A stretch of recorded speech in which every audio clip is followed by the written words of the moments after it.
Good evening, everybody. Coming to you, bringing you another lesson of truth. We're gonna bring y'all today some more end time prophecy. T Boogie did this lesson last week on Catholicism, telling you about the Holy sits upon many waters. I know these last couple of weeks probably been going over, some of our viewers' heads, but this stuff, this end time stuff is coming up, so we gotta deal with it. We've been giving y'all milk.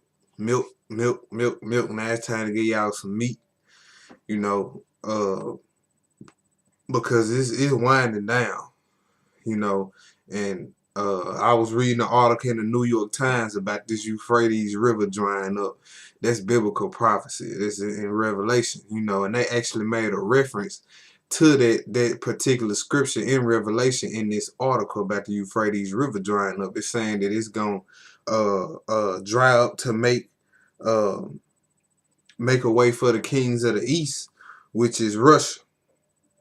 Okay, so and what this lesson gonna be about today is the two mountains of brass, or the prophecy in Ezekiel 38 and 39, or whatever you want to call it, even World War III, because that's basically what's gonna happen. But I'm gonna take y'all down through here and show y'all some stuff about this two mountains of brass.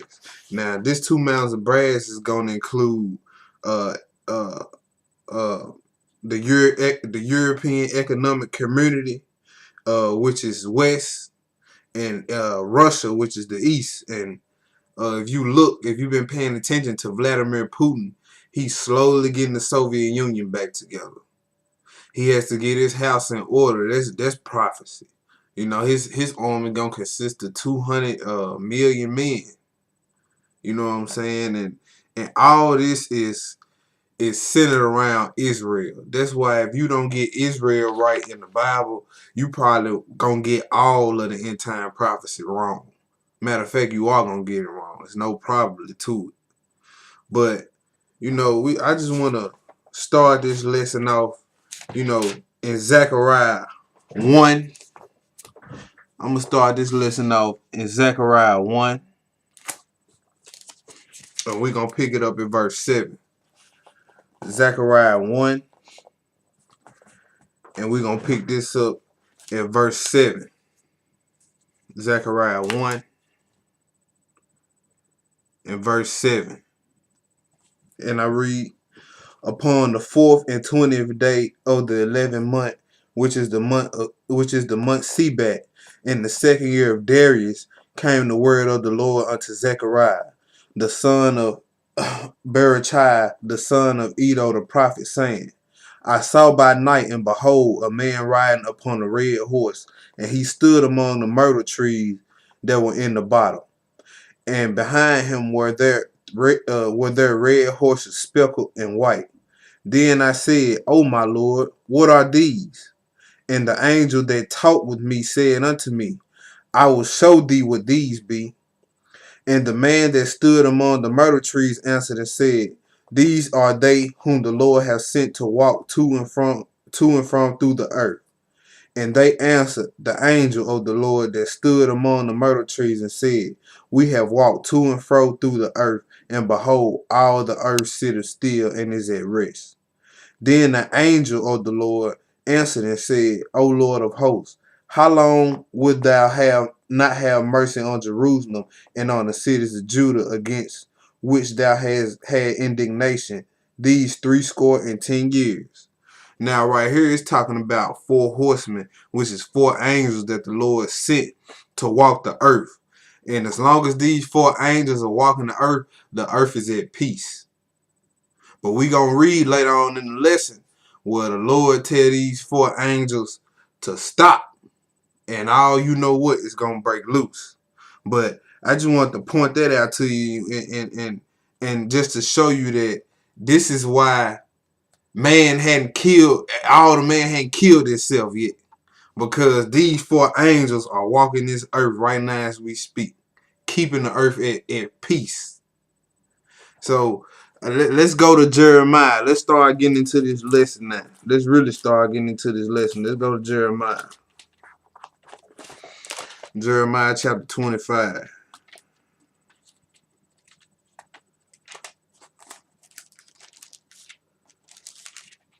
You know, and then they asked that last verse. They asked the question. You know, how long will you be mad at Israel? These 70 years. So we about to get into this. We about to get into this thing. Let's go to Jeremiah 25. Let's go to Jeremiah 25. And we're going to pick this up at verse 1 and we're going to skip. Jeremiah 25 and verse 1. The word that came to Jeremiah concerning all the people of Judah in the 4th year of Jehoiakim, the son of Josiah, king of Judah. That was the 1st year of Nebuchadnezzar, king of Babylon. The which Jeremiah the prophet spake unto all the people of Judah and and to all the inhabitants of Jerusalem, saying, from the 13th year of Josiah the son of Ammon, king of Judah, even unto this day, that is the 23rd year, the word of the Lord hath come unto me, and I have spoken unto you, rising early and speaking, but ye have not hearkened. Verse 4. And the Lord has sent unto you all his servants, the prophets, rising early and sending them, but ye have not hearkened, nor inclined your ear to hear. All right, let's skip to verse 8. Let's skip to verse 8. Therefore, thus saith the Lord of hosts, because you have not heard my words, behold, I will send and take all the families of the north, saith the Lord. Nebuchadnezzar the king of Babylon, my servant, and will bring them against this land and against the inhabitants thereof, and against all these nations round about, and will utterly destroy them, and make them in astonishment, and in hissing, and in perpetual desolations. Moreover, I will take from them the voice of mirth and the voice of gladness, the voice of the bridegroom and the voice of the bride, the sound of the millstones and the light of the candle. Verse 11. And this whole land shall be a desolation and an astonishment, and these nations shall serve the king of Babylon for 70 years. You know, the Lord said, since y'all won't listen to me, I'm going to make y'all land a desolation. And they served the king of Babylon for 70 years. See, when the Lord got something against you, he'll destroy you. These 70 years, comes up again. The Lord sent a prophet to Israel. They wouldn't listen. So he said, y'all gonna serve the king of Babylon for 70 years. Okay, now we about to go to 2nd Chronicles. Let's go to 2nd Chronicles. We just laying some groundwork before we, really get into the meat of this lesson. We just laying some groundwork.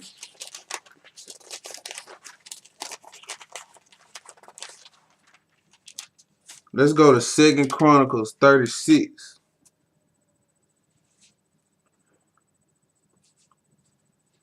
2nd Chronicles 36.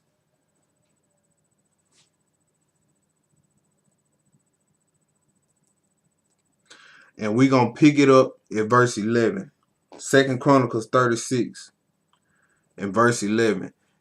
This is when the 70 years ended. Zedekiah was the last king of Israel. He was the last king Israel had. Israel was still in captivity until the Persian kingdom. And the land was empty for 70 years. But I put this in the lesson just to show you something here. And it's all gonna come together when we start going to Daniel. When we start going back and forth to Daniel and Jeremiah, you're gonna get why I read this. 2nd Chronicles 36, we're gonna pick it up at verse 11. And I read, Zedekiah was 120 years old when he began to reign, and reigned 11 years in Jerusalem. And he did that which was evil in the sight of the Lord his God, and humbled not himself before Jerusalem, the prophet speaking from the mouth of the Lord. And he also rebelled against King Nebuchadnezzar, who had made him swear by God, but he stiffened his neck and hardened his heart from turning unto the Lord God of Israel. Moreover, all the chiefs of the priests and the people transgressed very much after all the abominations of the heathen, and polluted the house of the Lord, which he had hallowed in Jerusalem. And the Lord God of their fathers sent to them by his messengers rising up betimes and sending, because he had compassion on his people and on his dwelling place. But they mocked the messengers of God, and despised his words, and misused his prophets. And until the wrath of the Lord arose against his people, there was no remedy. Verse 17. Therefore he brought upon them the king of the Chaldees, who slew their young men with the sword in the house of their sanctuary, and had no compassion upon young man or maiden, old man, or him that stooped for age. He gave them all into his hand. Like I said, when the Lord has something against you, he'll destroy you. So we see it right here. It says he bought upon them the king of the Chaldees, who slew their young men. He killed the little boys. He killed young men, maidens, old men. He killed them all. Let's skip down to verse 20. And them that had escaped from the sword carried he away to Babylon, where they were service to him and his sons until the reign of the kingdom of Persia, to fulfill the word of the Lord by the mouth of Jeremiah, until the land had enjoyed her Sabbaths. For as long as she lay desolate, she kept Sabbath, to fulfill 60 years. That's 70 years. Now, let's start piecing this thing together. Let's go to Daniel 9. We're about to really start putting it together now. Let's go to Daniel 9. Let's see. People think this whole lesson kills that old thing that the Old Testament is done away with. You won't know nothing about this or what's going on right now in the world if we didn't have the Old Testament. So you saying the Old Testament done away with? Well, how if the Old Testament was done away with, how you gonna know about the abomination of desolation? How you gonna know about this Gog Magog prophecy? How you gonna know where the place of wilderness is? How you gonna know how long the tribulation gonna be? Think about that. Let's go to Daniel 9, and we're gonna pick this up at verse 1. Daniel 9, verse 1. Now Daniel saw all this, but he was saying Jeremiah said some things that he didn't see. So, he had a vision. He had a vision. And we gonna read it. We're gonna read Daniel 9, 1 through 3, then 20 through 27. I'm gonna show you in verse 26 that it talked about some stuff, that Daniel wondered about. And we're gonna be going back and forth to Jeremiah, back to Daniel, these next couple of scriptures, just to prove something, just to prove a point. But let's pick this up at verse 1. Daniel 9 and verse 1. And I read, in the first year of Darius, the son of Ahurizus, the seed of the Medes, which is the Russians, the modern day Russians, which was made king over the realm of the Chaldees. In the first year of his reign, I, Daniel, understood by books the numbers of years whereof the word of the Lord came to Jeremiah the prophet, that he will accomplish 70 years in the desolations of Jerusalem. Verse 3. And I set my face unto the Lord God to seek by prayer and supplications with fasting and sackcloth and ashes. Now let's skip to verse 20. Verse 20, this lays out the meaning of these 70 weeks. Okay, so let's read. And while I was speaking and praying and confessing my sin and the sin for my people, and presenting my supplication before the Lord my God for the holy mountain, my God.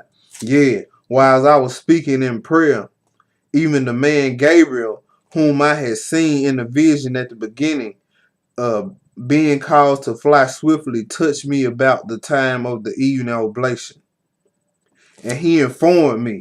Now let's just learn something on our way to learning something. Anytime a angel, this angel Gabriel shows up, he is showing up to inform you about something, or like it said in verse 22, the first 4 words it said, and he informed me. Every time he show up, that's what he gonna do. He gonna provide understanding and knowledge about something. Verse 22, and he informed me and talked with me and said, O Daniel, I am now come forth to give thee skill and understanding. We just said that. At the beginning of thy supplications, the commandment came forth, and I came to show thee, for thou art greatly beloved. Therefore understand the matter and consider the vision. 70 weeks are determined upon thy people and upon thy holy city to finish the transgression and to make an end of sins and to make reconciliation for iniquity and to bring an everlasting righteousness and to steal up the vision and prophecy and to anoint the most holy. Know therefore and understand that from the going forth of the commandment to restore and to build Jerusalem unto the Messiah the Prince shall be 7 weeks and 62 weeks. The street shall be built again and the wall, even in troublous times. And after 62 weeks shall Messiah be cut off, but not for himself. And the people of the Prince that shall come shall destroy the city and the sanctuary, and the end thereof shall be with the flood, and unto the end of the war desolations are determined. And he shall confirm the covenant with many for 1 week, and in the midst of the week he shall cause the sacrifice and oblation to cease. And for the overspreading of abominations he shall make it desolate, even unto the consummation, and that determined shall be poured upon the desolate. Now, I know we talking about end time prophecy, but I just couldn't pass this up. Verse 26 and 27. It was talking about the Messiah being cut off.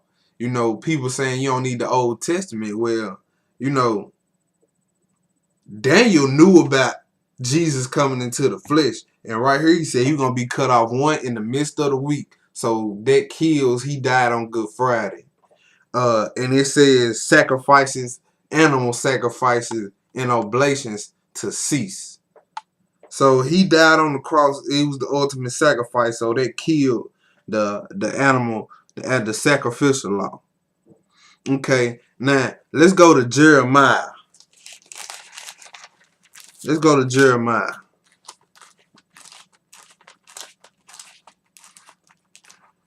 It is all about to come together. Let's go to Jeremiah 12.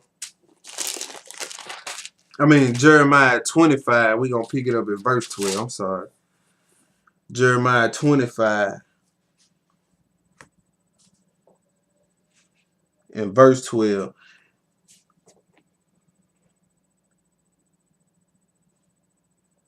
And them 70 weeks that we just read about in Daniel is 70 weeks of years, which is 490 years. You know, Daniel, he knew something was wrong, you know, because it was, like I said, it was things that he didn't see that Jeremiah spoke of.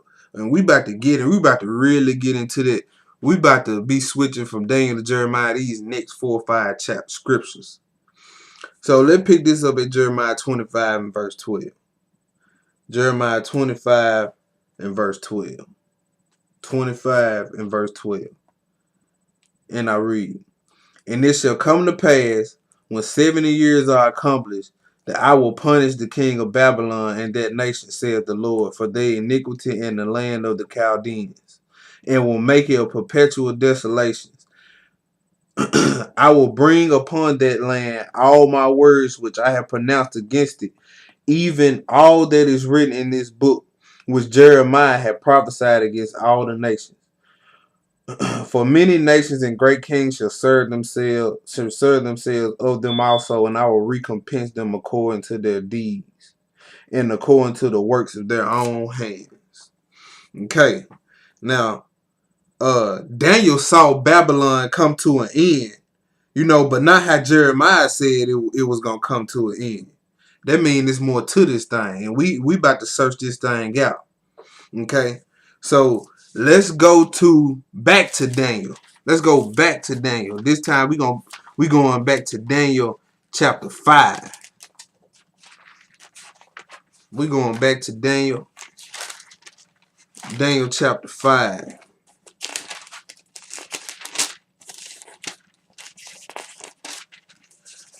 So you got people going to church on Sunday. They ain't getting this kind of stuff. They don't know nothing about this right here. See, but that's why we put this YouTube channel together to get this stuff out here, because people, it's getting serious. It's getting serious. So whatever y'all not doing, y'all need to start doing because this is not far off at all. This is supposed to set the stage for the Great Tribulation. So, and it's moving rapidly. So if you a male, go and get circumcised. If you're not, get baptized. Time winding down. We don't have time to wait no more. It's time to get real serious about this stuff. But back to the lesson.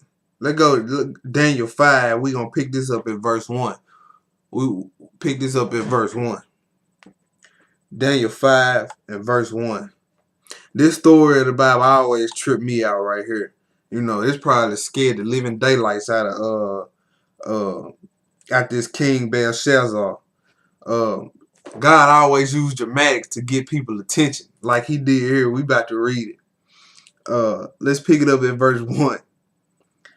And I read, Belshazzar the king made a great feast to 1,000 of his lords and drank wine before the 1,000. Belshazzar, while he tasted the wine, commanded to bring the golden and silver vessels which his father Nebuchadnezzar had taken out of the temple, which was in Jerusalem, that the king and his princes, his wives, and his concubines might drink therein. Verse 3. Then they bought the golden vessels that were taken out of the temple of the house of God, which was at Jerusalem, and the king and his princes and wives and his concubines drank in them. So they done got these holy vessels that they ain't supposed to be messing with, and they drinking out on, partying, having a good time. They thinking everything all good. So let's pick it up in verse 4. They drank wine and praised the gods of gold. So they drinking out of vessels they ain't supposed to be drinking in while committing idolatry. And praise the gods of gold and of silver, of brass, of iron, of wood, and of stone. And in the same hour came forth fingers of a man. So this hand, all of a sudden they partying, praising these guys, gold, wood, all this, and bam, a hand pop up. And it says, in the same hour came forth fingers of a man's hand, and wrote over against the candlestick upon the plaster of the walls of the king's palace. And the king saw the part of the hand that wrote. Then the king's countenance was changed, and his thoughts troubled him. His mind changed real quick when he seen that hand. It's like on the movies when everybody partying and somebody do something crazy and the whole party stop and the record come off the knee. They say, huh? I imagine that's what that was like when he seen his hand. So it said his countenance was changed. Everybody was smiling and dancing, but when he seen this, he got real scared and real spooked. And it said his thoughts troubled him, so that the joints of his loins were loose, and his knees smote against one another. He was so scared his knees was shaking. Verse 7. The king cried aloud to bring in the astrologers, the Chaldeans, and soothsayers. And the king spake and said to the wise men of Babylon, Whosoever shall read the writing and show me the interpretation thereof shall be clothed with scarlet and have a chain of gold about his neck, and shall be the third ruler in the kingdom. Verse 8. Then came in all the king's wise men, but they could not read the writing, nor make known to the king the interpretation thereof. Let's skip down to verse 16. Skip down to verse 16. And I have heard of thee that thou canst make interpretations and dissolve doubts. Now, if thou canst read the writing and make known to me the interpretation thereof, thou should be clothed with scarlet and have a chain of gold about thy neck, and shalt be the third ruler of the kingdom. Now he telling Daniel the same thing he told those soothsayers and those astrologers. You know, if you tell me the interpretation of what this writing mean that this hand did, you know, I'm gonna dress you in scarlet, put a gold chain on your neck, and you're gonna be the third ruler of the kingdom. Then listen what Daniel said. Then Daniel answered and said before the king, let thy gifts be to thyself. I don't need your gifts, but I'm still gonna tell you what they say. And give thy rewards to another. He said, I don't need your gifts, you can give it to somebody else. Yet I will read the writing unto the king and make known him the interpretation. Verse 18. O thou king, the most high God gave Nebuchadnezzar thy father a kingdom and majesty and glory and honor. Okay, let's skip to let's keep reading. Let's keep reading. And for the majesty that he gave him, all people, nations, and languages trembled and feared before him, whom would he slew, and whom he kept alive, and whom he set up, and whom he put down. Now, verse 20. But when his heart was lifted up and his mind hardened in pride, he was deposed from his kingly throne, and they took his glory from him. Okay, now let's get down to what the writing said. Let's go to verse 24. And then was the part of the hand sent from him, and this writing was written. And this is the writing that was written. Meaning tekel uphrasing. This is the interpretation of the thing, meaning God have numbered thy kingdom and finished it. Tekel, thou art weighed in the balances and are found wanting. Perez, thy kingdom is divided and given to the Medes and the Persians. 30 and 31. Let's skip down to verse 30. In that same night, Belshazzar, the king of the Chaldeans, was slain, and Darius the Median took the kingdom, being about 62 years old. Okay, God gave Nebuchadnezzar his power. He gave Belshazzar's kingdom, to Darius, the kings of the Medes and the Persians. So this is how the Babylonian Empire fell. It fell because he was killed and God gave his power to King Darius. You know, while they was drinking, to this wood and stone, a finger showed up and wrote on the wall. Daniel told him to write, and God had numbered his kingdom and finished it. Gave his kingdom to the Medes and the Persians. This is how the Babylonian Empire ended, people. Okay. Now, let's go to Jeremiah. Let's go back to Jeremiah.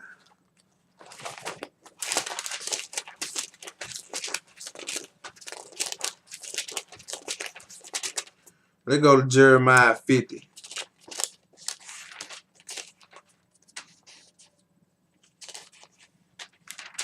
Jeremiah 50.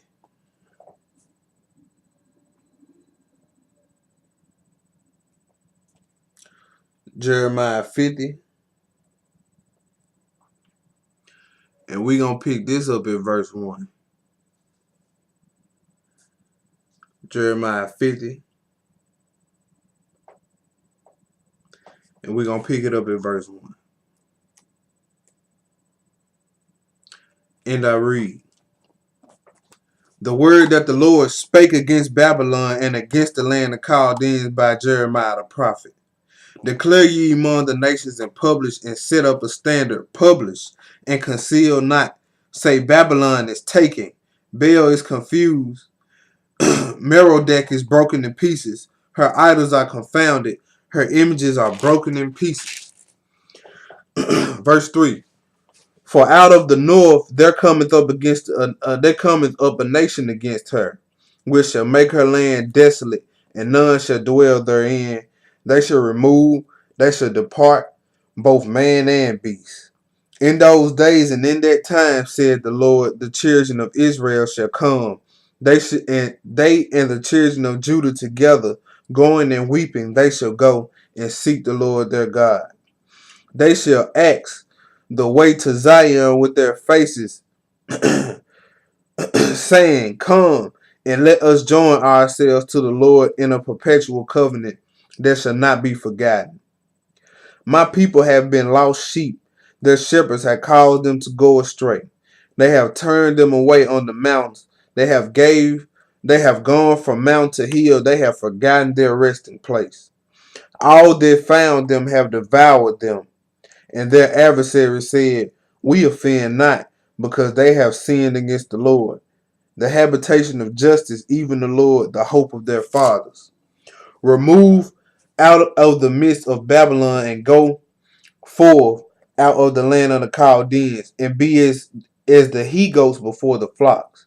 For lo, I will raise and cause to come up against Babylon an assembly of great nations from the north country, and they shall set themselves in array against her.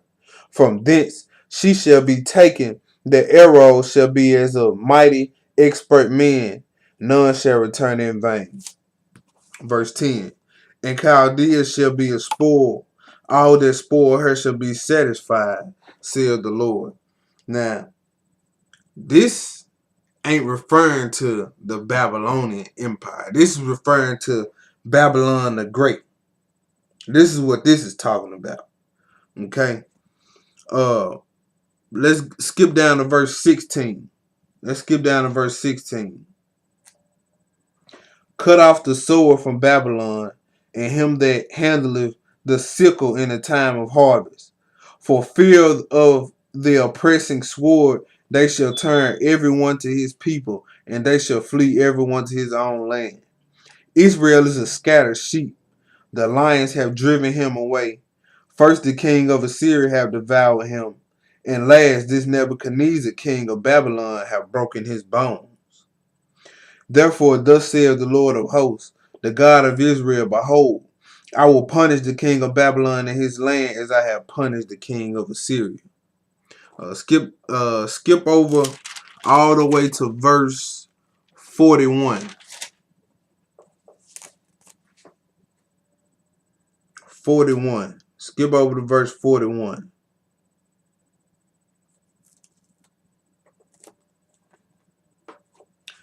And I read, Behold, a people shall come from the north, and a great nation, and many kings shall be raised up from the coast of the earth. They shall hold the bow and the lance. They are cruel and will not show mercy.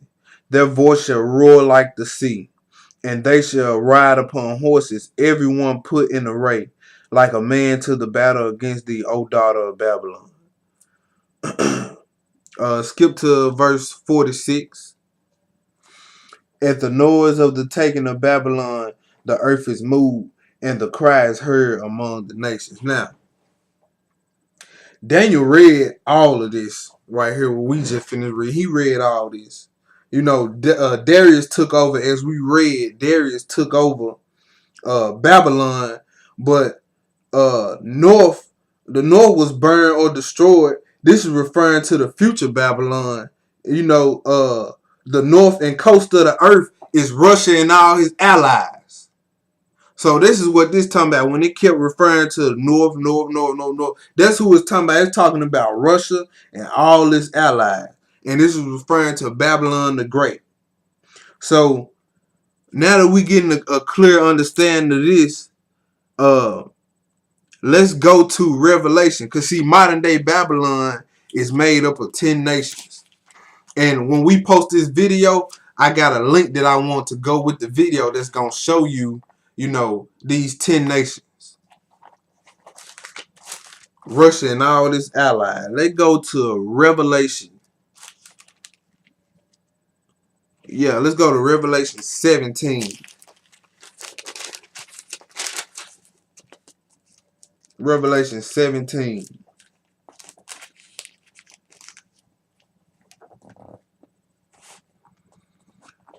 Revelation 17, we're going to pick it up at verse 1. Revelation 17 and verse 1. 17 and 1. And I read, And there came one of the 7 angels which have the 7 vials, and talked with me, saying unto me, Come hither, I will show unto thee the judgment of the great whore that sitteth upon many waters, in whom the kings on earth which have committed fornication, and the inhabitants of the earth have been made drunk with the wine of her fornication. So he carried me away in the spirit into the wilderness, and I saw a woman sit upon a scarlet colored beast full of names of blasphemy, having 7 heads and 10 horns. And the woman was arrayed in purple and scarlet color, and decked with gold and precious stones and pearls, having a golden cup in her hand full of abominations and filthiness of her fornication. And upon her forehead was a name written, Mystery Babylon the Great, the mother of harlots and abominations of the earth. And I saw the woman drunken with the blood of the saints and with the blood of the martyrs of Jesus. And when I saw her, I wondered with great admiration. And the angel said unto me, Wherefore didst thou marvel? I will tell thee the mystery of the woman and of the beast that carried her, which have 7 heads and 10 horns. Skip down to verse 12.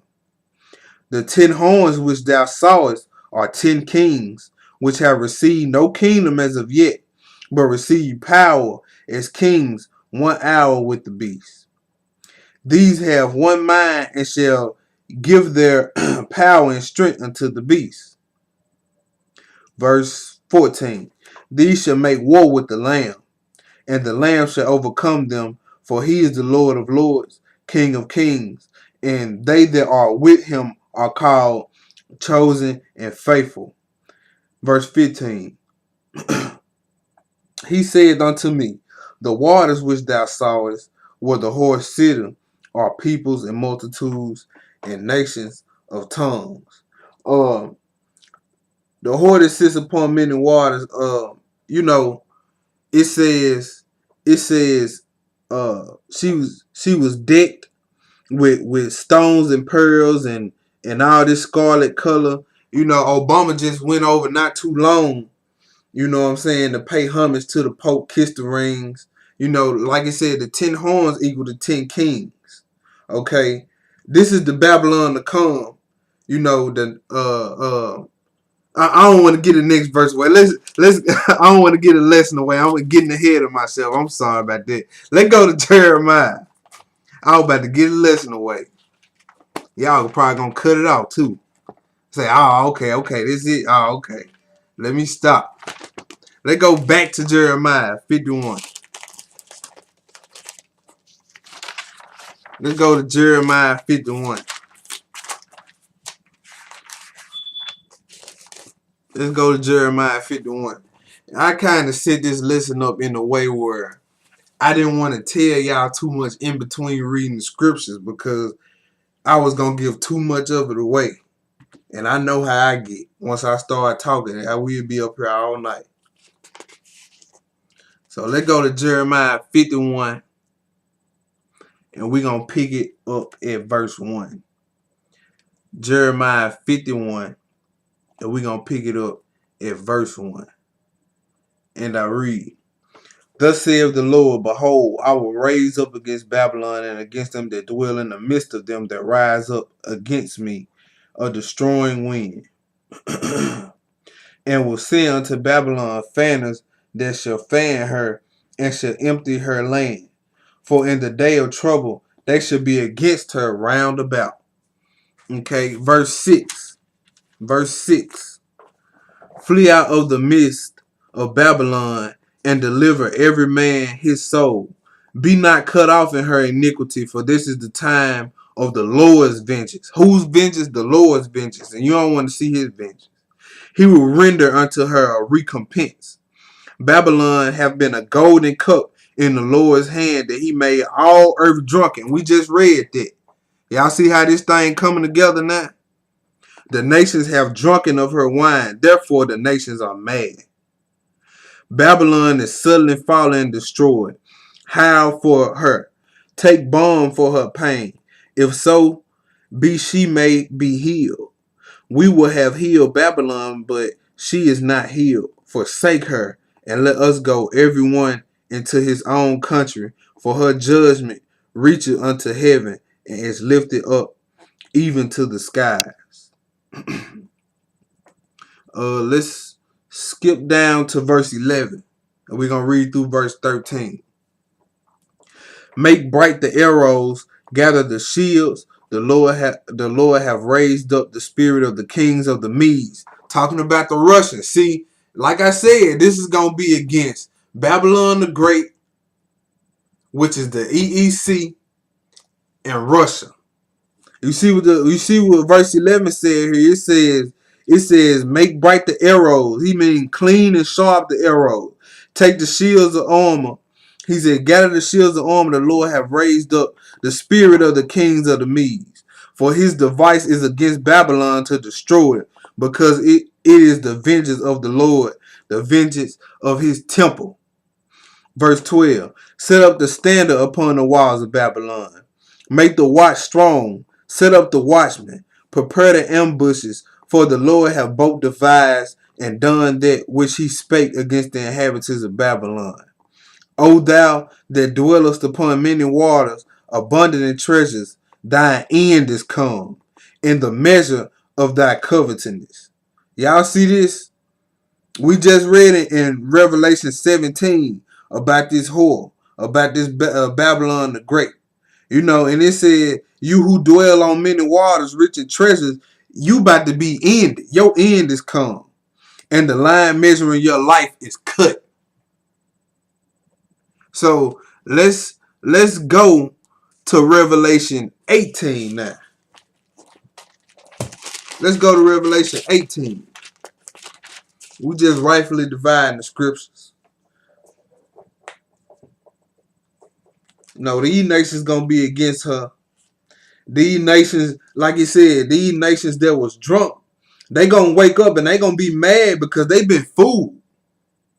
That's why they gonna be mad. Because they gonna know that they'd have been fooled. See, they ain't teaching you this on Sundays. They ain't teaching you this. You know, it said they gonna be mad because they done been fooled. You know what I'm saying? And I see it. I hear Brother Bowie say it all the time. Elder Bowie said, you know, God made you a free agent, so you can believe what you want to believe, but believe the wrong thing and you're gonna die eternally. So you better take heed to this. Like I said, this coming up on us.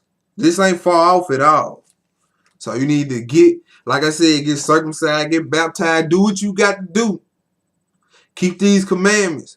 Because once it's on, it's on. You know what I'm saying? So let's read this thing. Let's go to Revelation 18. We're going to pick it up at verse 1. You know what I'm saying? Seek God while you can. Because it ain't going to always be this way. Seek him while you can. Because he ain't going to be trying to hear none of that when he start bringing down his wrath. Revelation 18, we're going to pick it up at verse 1. And after these things, I saw another angel come down from heaven, having great power, and the earth was lightened with his glory. And he cried mightily with a strong voice, saying, Babylon the Great is fallen, and is become the habitation of devils, and the hole of every foul spirit, and the cage of every unclean and hateful bird. For all the nations have drunk of the wine of the wrath of her fornications, and the kings of the earth had committed fornications with her, and the merchants of the earth are waxed rich through the abundance of her delicacies. And I heard another voice from heaven saying, Come out of her, my people, that ye be not partakers of her sin, and that ye receive not of her plagues. Okay? Now, like I said, John, as we read in the previous chapters, John saw the same end as the previous chapters that we was reading. John talking about, right here, John is talking about Babylon the Great, or these 10 Europe nations, the common market, the EEC. This is who John talking about. We've been reading this. Okay? Now, let's go to Isaiah. It's all coming together. Let's go to Isaiah.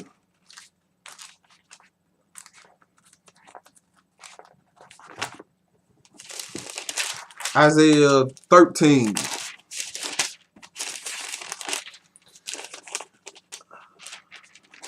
Isaiah 13, we're going to pick it up at verse 1. Isaiah 13 and verse 1. Now, y'all see how this Old Testament is all talking about the end of Babylon the Great. It's all talking about the doom of Babylon. You know, I bet you money that me and T Boogie could probably teach this whole Bible out of nothing but the prophets. Nothing but the prophets. What you think they was doing and what you think the apostles was doing? It wasn't nothing new. They got it out of the Old Testament. This ain't nothing new. So let's go to Isaiah 13. We're going to pick this up at verse 1. Isaiah 13 and verse 1. And I read, The burden of Babylon, which Isaiah the son of Amos did see. Lift ye up a banner upon the high mountain, exalt the voice unto them, shake the hand that they may go into the gates of the nobles. I have commanded my sanctified ones, I have also called my mighty ones for mine anger, even them that rejoice in my highness. The noise of a multitude in the mountains like as of great people, tumultuous noise of the kingdoms of the nations gathered together. The Lord of hosts mustereth the host of the battle. They come from a far country, from the end of heaven, even the Lord, and the weapons of his indignation to destroy the whole land. Verse 6. Howl ye, for the day of the Lord is at hand. It shall come as a destruction from the Almighty. Skip to verse 10. For the stars of the heaven and the constellations thereof shall not give their light. The sun shall be darkened in his going forth, and the moon shall not cause her light to shine. Verse 13. Therefore I will shake the heavens, and the earth shall remove out of her place in the wrath of the Lord of hosts, and in the day of his fierce anger. And it shall be as the chase roe, as a sheep that no man take up. They shall every man turn to his own people, and flee everyone into his own land. Everyone that is found shall be thrust through, and everyone that is joined unto them shall fall by the sword. Their children shall also be dashed to pieces. Therefore their houses shall be spoiled. Do y'all hear what is going to happen? This God ain't nothing to be played with, y'all. Nothing to be played with. He said their children shall also be dashed to pieces. Wow. Their wives ravished. Their houses spoiled. Right before their eyes. So they gonna see all this. Behold, I will stir up the Medes against them, which shall not regard silver, and as for gold, they shall not delight in it. See, they ain't gonna be bribed. God said he gonna stir the Russians up. And they gonna try to offer them silver and gold. They ain't gonna be trying to hear that. It's wartime. Their bows also shall dash their young men to pieces, and they shall have no pity on the fruit of their womb. Their eyes shall not spare children. In Babylon, the glory of kingdom, the beauty of the Chaldeans' excellency, shall be as when God overthrew Sodom and Gomorrah. It said their bows gonna cut down the young men. You know, they ain't gonna have no pity on the fruit of the womb. They ain't gonna spread it. They ain't gonna spread the children. I'm telling you, and God, like I said, I didn't put it in the lesson in Ezekiel 38:39 where God gonna put the pruning hooks in God's mouth. Meaning when he do that, that means he gonna control them and tell them to do whatever they want to do, and they gonna do it. They gonna do it. They gonna do it. Y'all can go back and read Ezekiel 38:39 to lesson over with. Okay. Let's go to Jeremiah. I know y'all like, dang, we've been in Jeremiah all night, but hey. So what? Y'all getting this word. Y'all probably didn't know this stuff was even in here. Let's go to Jeremiah. Let's go back to Jeremiah 51. Jeremiah 51. They gonna be killing children. And they ain't gonna want to hear it. They gonna try to bribe Russia. And Russia's gonna be like, no. We about to give it to y'all. Let's go to Jeremiah 51 and we gonna pick this up in verse 24. In verse 24. You know, the Lord gonna bring this battle together. And he gave us a key. We just read in Isaiah. He gave us a key. You know, the moon gonna turn into blood. You know, it's gonna be a time where it's gonna become a time where you gonna have to flee to your own land. So you need to find out where you come from. If you gonna have to flee to they say you're gonna have to flee to your own land. We just read that in Isaiah. So it behoove you to find out who you are, to go back to some of these lessons, to go back to this series T Boogie did, and find out who you are, because you're gonna have to go back to your land. God gonna do this. Because it's prophecy. It got to happen. Let's continue with the lesson. Jeremiah 51, verse 24. Then we're going to skip down to verse 27. And I read, and I will render unto Babylon and to all the inhabitants of Chaldea, and all their evil that they have done in Zion in your sight, saith the Lord. Behold, I'm sorry, skip to verse 27. Set up a standard in the land, blow the trumpet among the nations, prepare the nations against her. Call together against her the kingdoms of Arad, many Ashkenaz, appoint a captain against her. Cause the horses to come up as the rough caterpillars. Verse 28. Prepare against her the nations with the kings of the Medes, the captains thereof, and all the rulers thereof, and all the land of his dominion. Now, the Lord gonna pay these people back for what they did to us. You know, Ashkenaz, that's Eastern Europe. He got something for them. Let's keep reading. Let's keep reading. We gonna find out what he gonna do to them. But let's go back to where we started this lesson off in Zechariah. Zechariah. I ain't gonna cut it, so y'all might as well get ready, because I ain't cutting this lesson. Go to Zechariah. We're gonna pick this up in verse 12. Zechariah 1, in verse 12.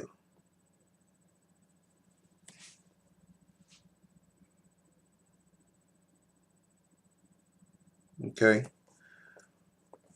Then the angel of the Lord answered and said, O Lord of hosts, how long wilt thou not have mercy on Jerusalem and on the cities of Judah, against which thou hast had indignation 70 years?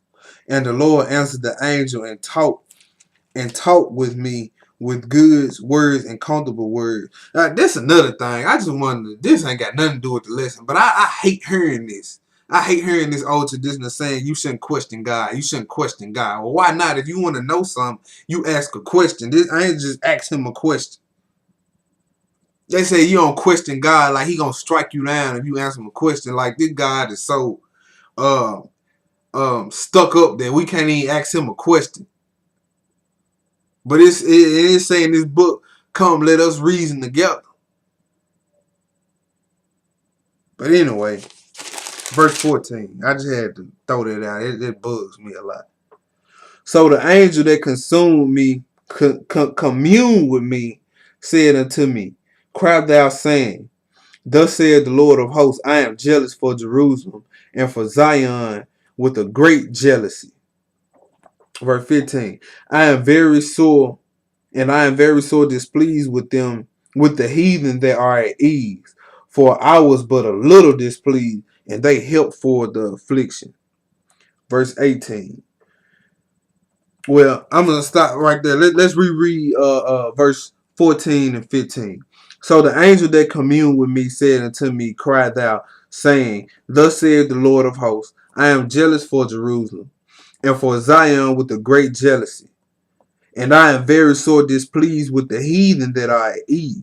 For I was but a little displeased, and they helped for the affliction. Now, I can read to you a good 3 times in this book where it says, when you touch Israel, you are touching the apple of God's eye. And many times in this book, God refers to Israel as his wife. So a man that really loves his wife, and you touch his wife, you got a serious problem coming.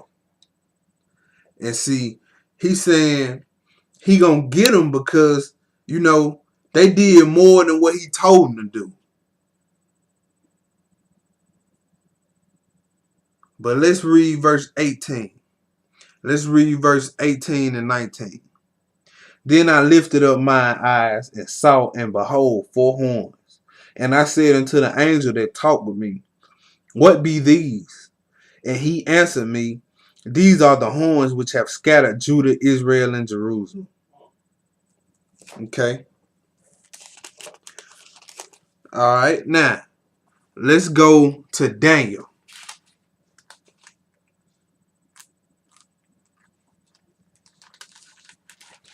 Now, keep in mind, Zechariah referred to these 4 horns.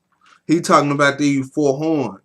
And it says, these are the horns which have scattered Judah, Israel, and Jerusalem. Now, let's see what Daniel had to say about these 4 horns. Let's go to Daniel 7. Daniel 7. We're going to pick it up in verse 1. In the first year of Belshazzar, king of Babylon, Daniel had a dream and visions of his head upon his bed. Then he wrote the dream and told the sum of the matters. Daniel spake and said, I saw in my vision by night, and behold, 4 winds of the heaven strove upon the great sea. And 4 great beasts came up from the sea, diverse from one another. The first was like a lion and had eagle's wings. I beheld till the wings thereof were plucked, and it was lifted up from the earth and made stand upon the feet as a man, and a man's heart was given unto it. This was the Babylonian Empire under Nebuchadnezzar. Verse 5. And behold, another beast, a second, like to a bear, and it raised itself up on one side, and it had 3 ribs in the mouth of it, between the teeth of it. And they said thus unto it, arise, devour much flesh.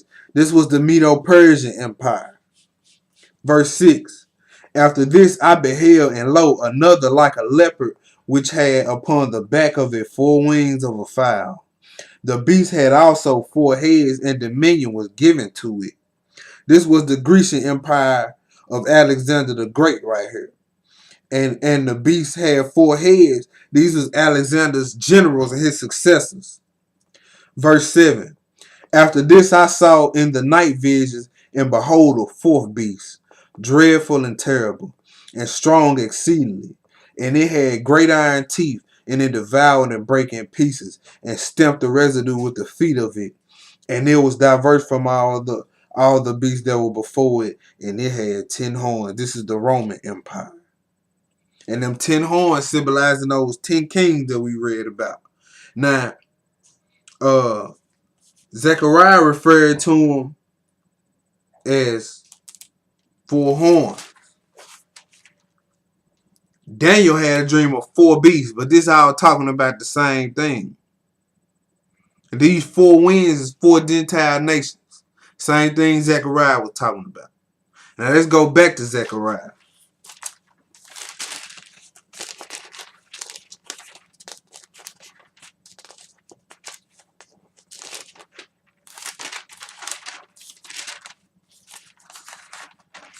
Let's go to Zechariah 1. And we're going to pick this up in verse 20. We're going to pick this up in verse 20.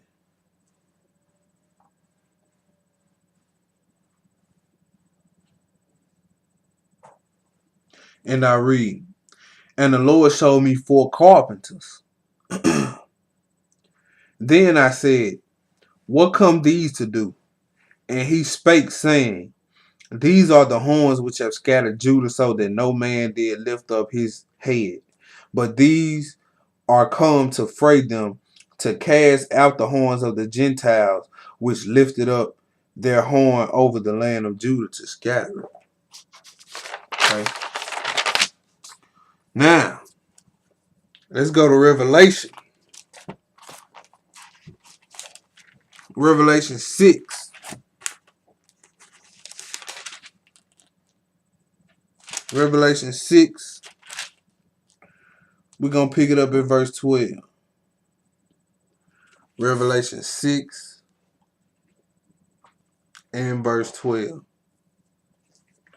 Revelation 6 and verse 12. 6 and 12. Okay.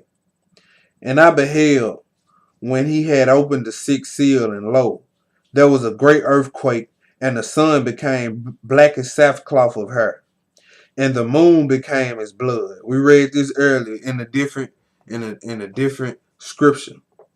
And the stars of the heaven fell upon the earth, even as a fig tree casteth her untimely figs when she is shaken of a mighty wind. And the heaven departed as a scroll, and when it is rolled together, and every mountain and island will move out of their places. The Lord about to weigh in on this when this happened. And the kings of the earth, and the great men, and the rich men, and the chief captains, and the mighty man, every bondman, every free man, hid themselves in the dens, and in the rocks of the mountain. Now, this basically laid out everybody who think God is some joke, or God is fake, or God is, because see, why would a believer or who believe in the God of this Bible, why would they run when they see these clouds roll back like a scroll? It ain't gonna be no reason for me or T Boogie to run, or any of our family to run. We probably be sitting there smiling, clapping and cheering.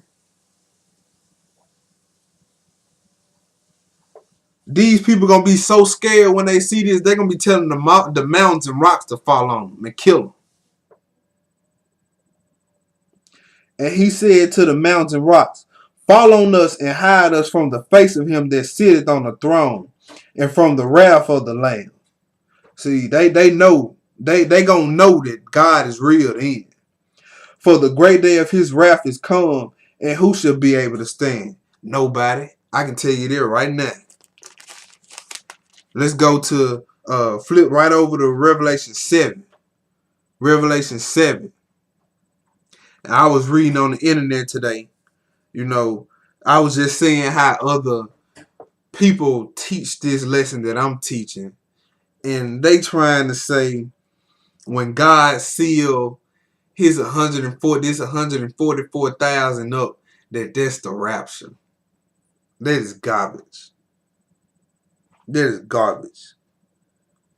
You know, but God before he bring his rap down, he gonna seal 144,000 Israelites. Israelites now.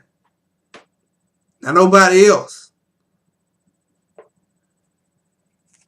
Revelation 7:1. And then we're gonna skip. We're gonna read through verse 4, then we're gonna skip to verse 9.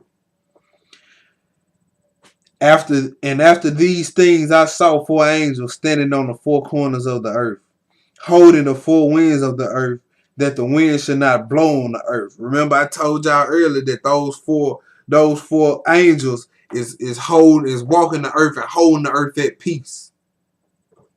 So nor on the sea, nor on any tree.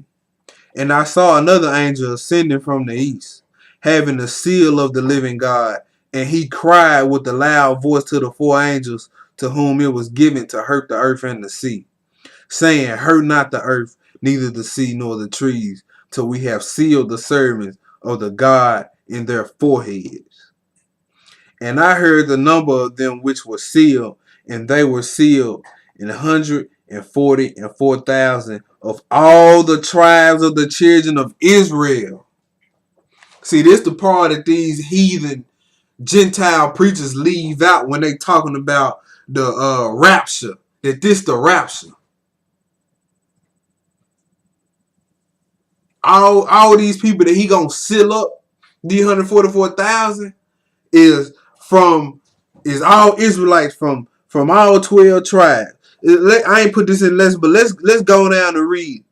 Of the tribe of Judah, there was sealed 12,000. Of the tribe of Reuben was sealed 12,000. Of the tribe of Gad was sealed 12,000. Of the tribe of Asher was sealed 12,000. Of the tribe of Naphtali was sealed 12,000. Of the tribe of Manasseh was sealed 12,000. Of the tribe of Simeon was sealed 12,000. Of the tribe of Levi was sealed 12,000. Of the tribe of Issachar was sealed 12,000. Of the tribe of Zebulun was sealed 12,000. Of the tribe of Joseph was sealed 12,000. And of the tribe of Benjamin was sealed 12,000.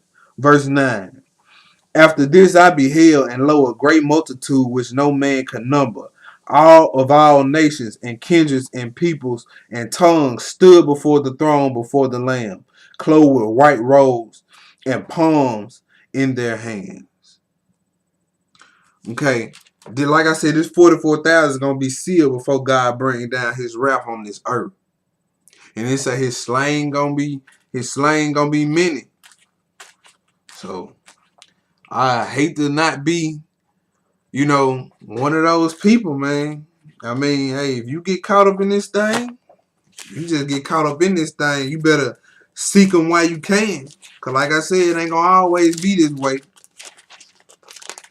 Like I said, do what you got to do.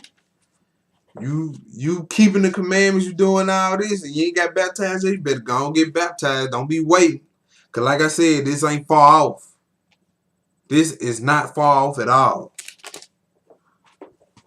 You gonna be looking up. Next thing you know, the Pope gonna be standing in the holy place, and you still over here looking crazy. What you gonna do then? You gonna have to rely solely on your faith, and it's gonna be tested to the core, like it's never been tested before. It ain't gonna be one of them tests that we go through down here that you might be at risk of losing your house. No, it ain't gonna be nothing like that. That ain't nothing. It's going to be tested to the point where you might just had a baby. And, Yeah, they gonna see that you walking around without this mark, and they gonna take your baby that you just had and say, why you ain't got this mark? Why you ain't bow down to the beast? You must be with God. We finna kill your baby. What you gonna do then?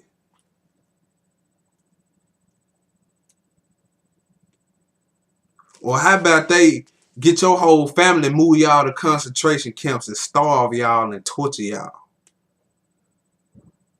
And say, we'll stop if you take this mark. What you gonna do?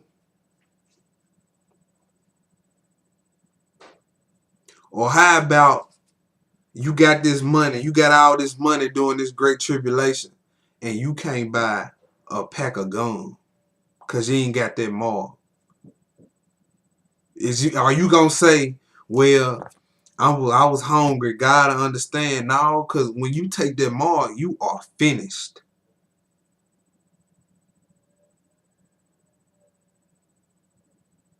That's why I read that to you earlier, that God is gonna become a time where every man gonna have to go back to his land. So you need to find out where you got to go, where you got to be at when all this jump off.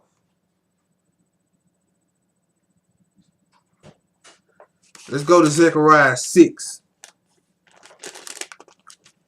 We're gonna pick it up at verse 1.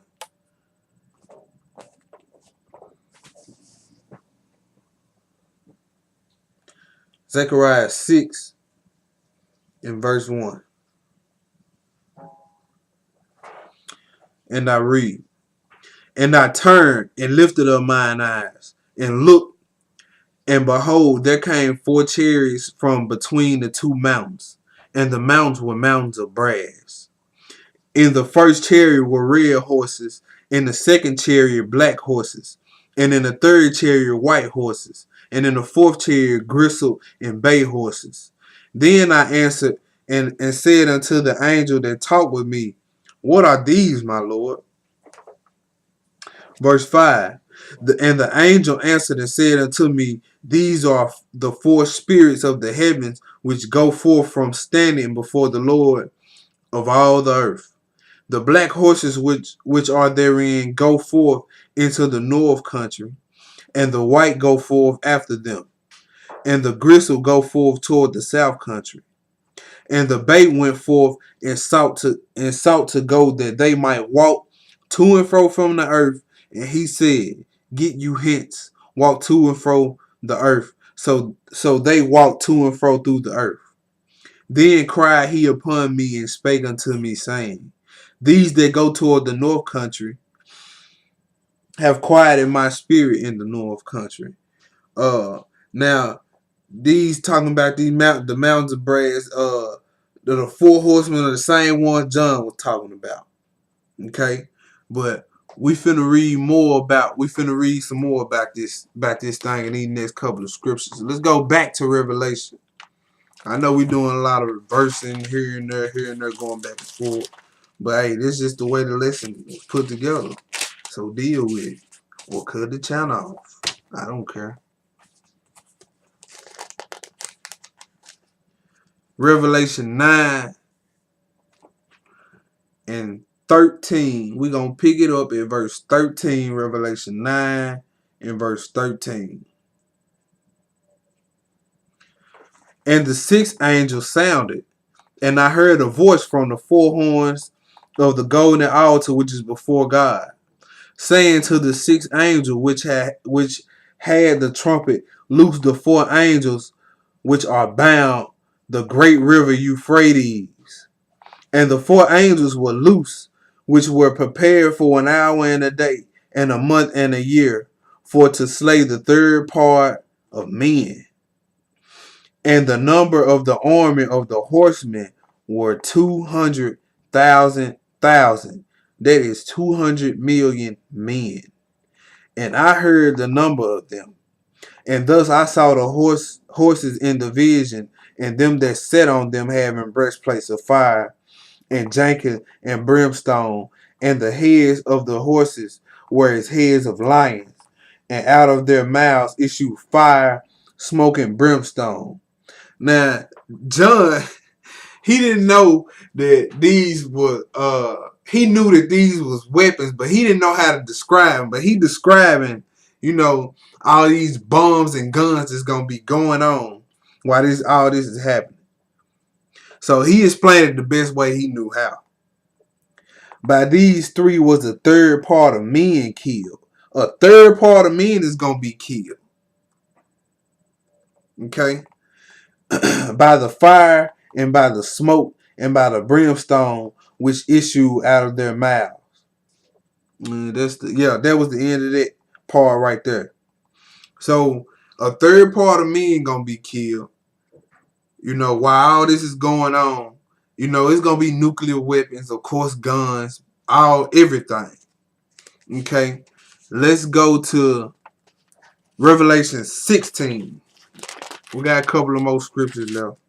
I wasn't gonna cut it, and I ain't cut it. I'm getting through this lesson. Revelation 16.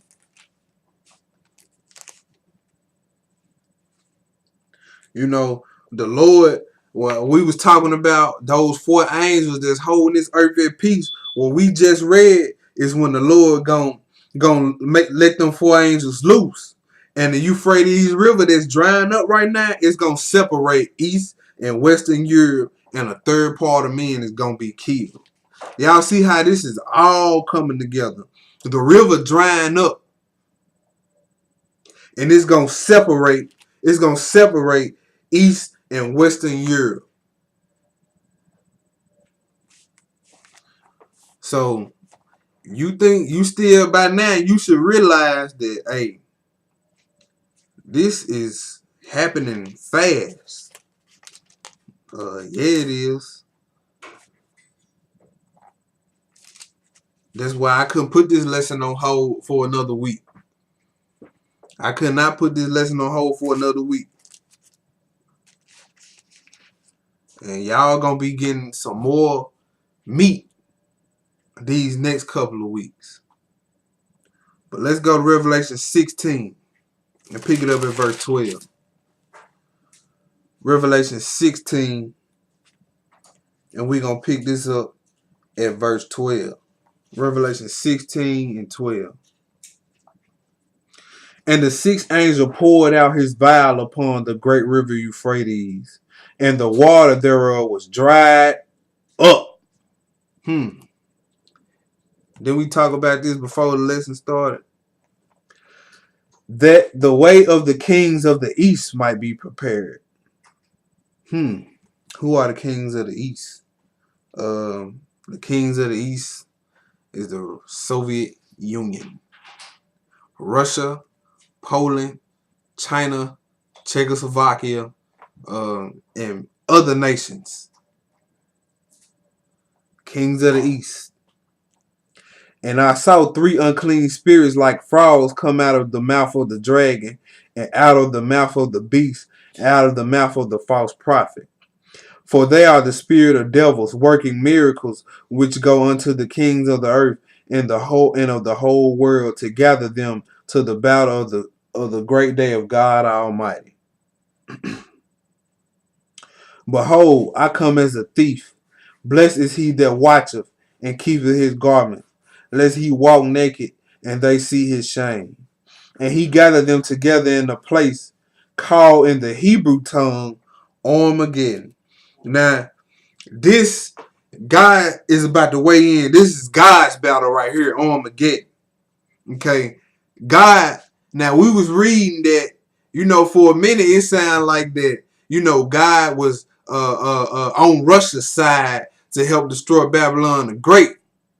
But hey, this God battle, he finna bring them in the valley of decision, and he finna destroy everybody that came against Israel. So let's go to Job. Let's go to Job.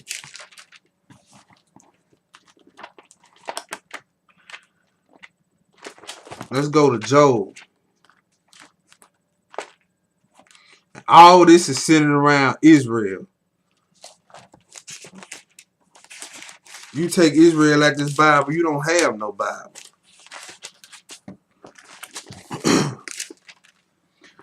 Let's go to Joel. Not Joel, but Joel. Joel. Joel chapter 3.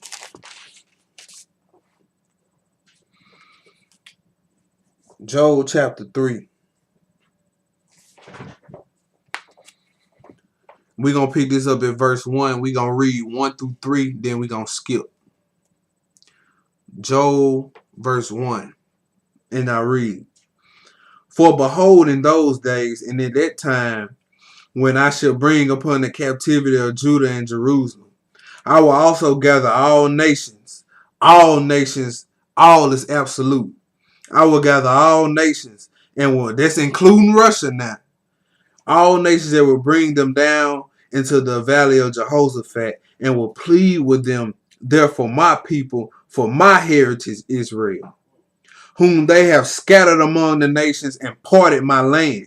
He sound real mad. Verse 3. And they have cast lots for my people, and they have given a boy for an harlot, and sold a girl for wine, that they might drink. Skip down to verse 6. The children also of Judah and the children of Jerusalem have ye sold unto the Grecians, that ye might remove them far from their border. Skip down to verse 9. We're going to read through 16. Proclaim ye this among the Gentiles. Prepare war. Wake up the mighty men. Let all the men of war draw near. Let them come up. Beat your plowshares into swords, and your pruning hooks into spears. Let the weak say, I am strong. Assemble yourselves, and come, all ye heathen, and gather yourselves together round about. Thither, cause thy mighty ones to come down, O Lord. Let the heathen be wakened, and come up to the valley of Jehoshaphat, for there I will sit and judge all heathen round about. Put ye in the sickle, for the harvest is ripe. Come get you down, for the press is full. The vats overflow, for the wickedness is great. Multitudes in the valley of decision, for the day of the Lord is near in the valley of decision. The sun and the moon shall be darkened, and the stars shall withdraw their shining. The Lord also shall roar out of Zion, and utter his voice from Jerusalem. And the heavens and the earth shall shake, but the Lord will be the hope of his people, and the strength of the children of Israel.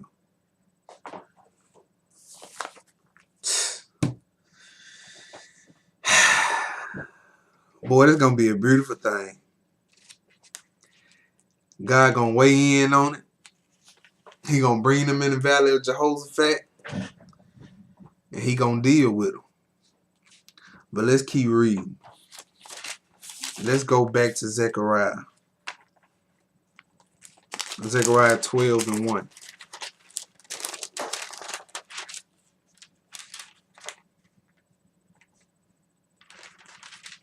Get ready for war, because it's coming. He going to bring Israel back. He going to judge. He going to roar out of Zion.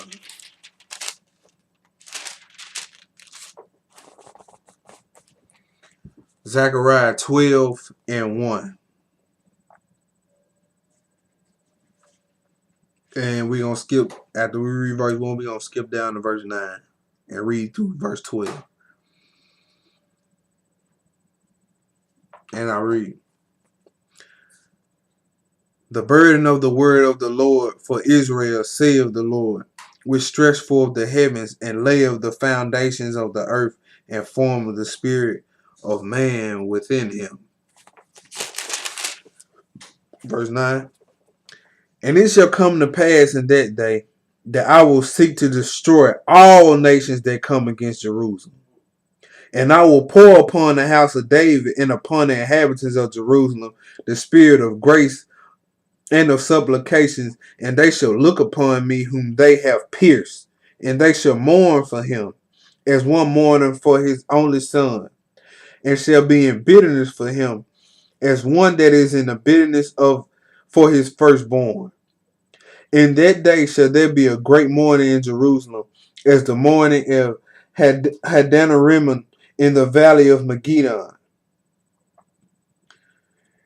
And the land shall mourn, every family apart, the family of the house of David apart, and their wives apart, the family of the house of Nathan apart, and their wives apart. Okay, he gonna destroy all nations that come before Jerusalem and try to and we just read that he gonna destroy all nations that come upon Jerusalem, and we read earlier what he gonna do to those people who did more to us than what they were supposed to do. So God got a lot of people on his list that he got to destroy. But let's go to Revelation. 3 more places after this. Revelation. And we're going to read one verse. Revelation 1, verse 7. Revelation 1, verse 7. Behold, he cometh with clouds, and every eye shall see him. And they also which pierced him, and all kindreds of the earth shall wail because of him. Even so, amen. They gonna know that God real. I done read it to y'all many times tonight. Let's go right back to Zechariah.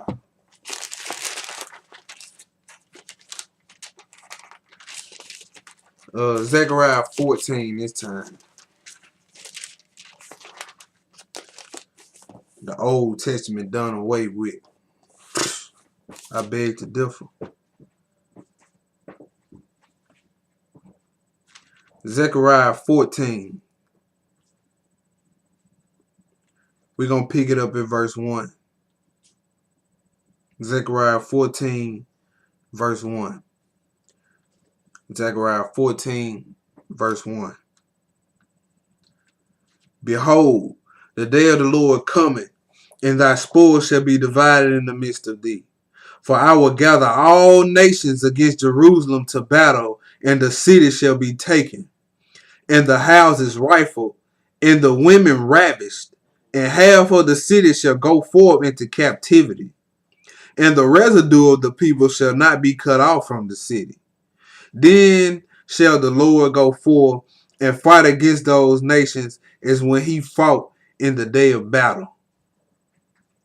And his feet shall stand in that day upon the Mount of Olives, which is before Jerusalem on the east, and the Mount of Olives shall cleave in the midst towards the east and towards the west. And there shall be a very great valley, and half of the mount shall remove toward the north, and half of it toward the south. Verse 5. And ye shall flee to the valley of the mounts, for the valley of the mounts shall reach unto Azel. Yeah, ye shall flee like as ye fled from before the earthquake in the days of Uzziah, the king of Judah. And the Lord my God shall come, and all the saints with thee. Let's skip down to verse 9. And the Lord shall be king over all earth. In that day shall there be one Lord, and his name one. Skip down to verse 12. And now check this out now. Check this out. And this shall be the plague wherewith the Lord will smite all the people that have fought against Jerusalem. Check out what's going to happen. The flesh shall consume away while they stand upon their feet. Their eyes shall consume away in their holes, and their tongue shall consume away in their mouth. Could you just imagine somebody standing there and they eyes consume away in their sockets, and they tongues dissolve away in their mouth, and they flesh just melting off them while they standing there? I can't imagine it. But let's go to verse 16.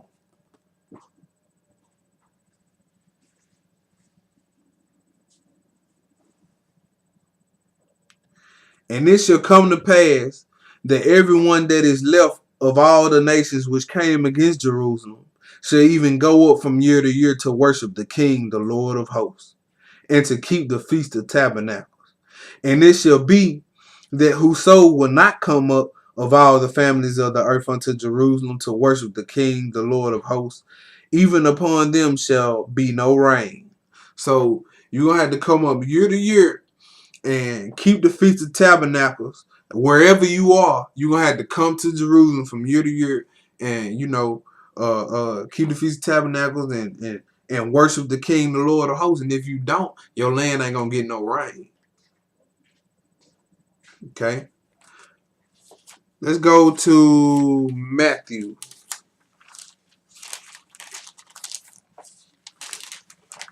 And it's this is Jesus this is talking about in Zechariah now.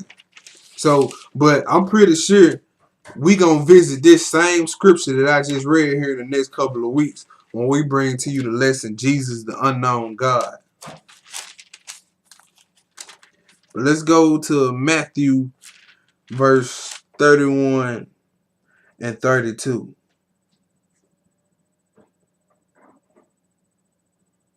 Matthew 25 verse 31 and 32.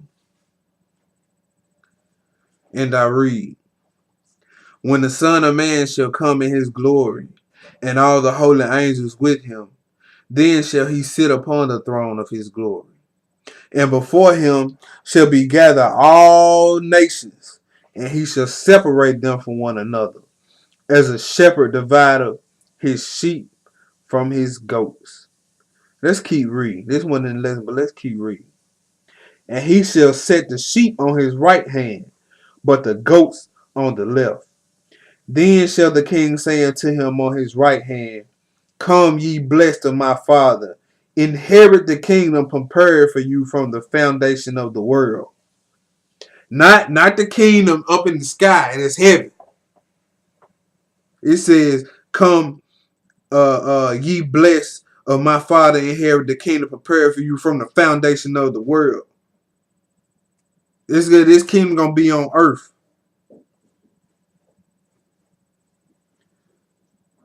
So everybody talking about they going to heaven. No, we're not. But let's go to the last place. Let's go to Isaiah.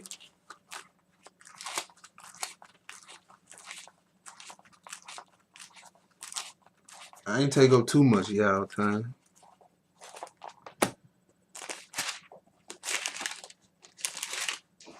Isaiah chapter 2. I'm going to read 3 verses to finish this thing out. Isaiah 2. We're going to pick it up in verse 2. Isaiah 2 and verse 2. The word that Isaiah the son of Amos saw concerning Judah and Jerusalem. And it shall come to pass in the last days that the mountain of the Lord house shall be established in the top of the mountains, and it shall be exalted above the hills, and all nations shall flow unto it. And many people shall go and say, come ye, and let us go up to the mountain of the Lord, the house of the God of Jacob. And he will teach us his ways, and we will walk in his paths. For out of Zion shall go forth the law, and the word of the Lord from Jerusalem. And he shall judge among the nations, and shall rebuke many people. And they shall beat their swords into plowshares, and their spears into pruning hooks. Nation shall not lift up the sword against nation, neither shall they learn war any more. That's how I listen to Two Mountains of Brass. You know, like I said, what we read to y'all tonight, it is coming up, because the Euphrates River is not completely dried up, but it is dwindling, and whenever you got a newspaper that got the kind of reputation that the New York Times have, it's even making references to a particular scripture in the Bible. That alone lets me know that people know what's going on. But then again, you got a lot of people that don't know what's going on, and that's why God made us priests to the people. And that's why I encourage everybody to humble themselves and listen. You know, just because 10,000 people tell a lie don't mean that it's the truth. 10,000 people just told a lie. A lie is a lie. I don't care how many people vouch for it or tell it. You know, but we going at this end time prophecy, or we going against the quote unquote hard stuff. We bringing this to y'all a lot. I know we've been bombarding y'all with some of this stuff. It's going over some of y'all heads, but you know, seek this word. You know, we ain't shutting down our means of communication. You can call us, you can hit us up on these social networks, do whatever. You know, if you ain't got our contact email or whatever, leave a comment under one of the videos. We ain't running from nobody. But it's time to wake up because, like I said, this what we read to y'all today, this gonna set the stage for the Great Tribulation. And if you caught over here during the time of the Great Tribulation, like I said earlier, your faith is going to be tried like it's never been tried before, because it said the Great Tribulation, it's going to be, it ain't never been a time like this. Nothing can compare to what's going to happen in the Great Tribulation. Not the Holocaust, not any of the world wars, not when that nuclear bombs dropped on Hiroshima and Nagasaki, not the Great Depression, nothing is going to be able to compare to what you going to go through if you caught over here when this Great Tribulation started.